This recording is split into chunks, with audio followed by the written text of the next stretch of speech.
Gabi.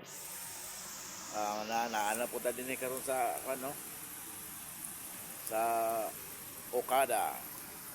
Okada guys, oh. Okada. Ang ganda ang ilaw sa Okada pag gabi. Dito pila-pila guys kay lakas ang ulan. Makakuha ako malapit sa amin, uwi na rin diretso.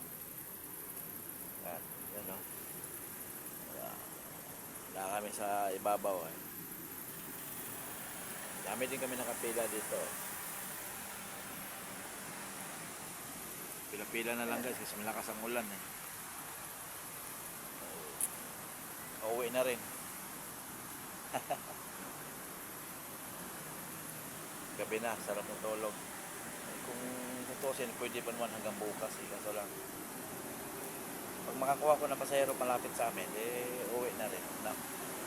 Bye-bye.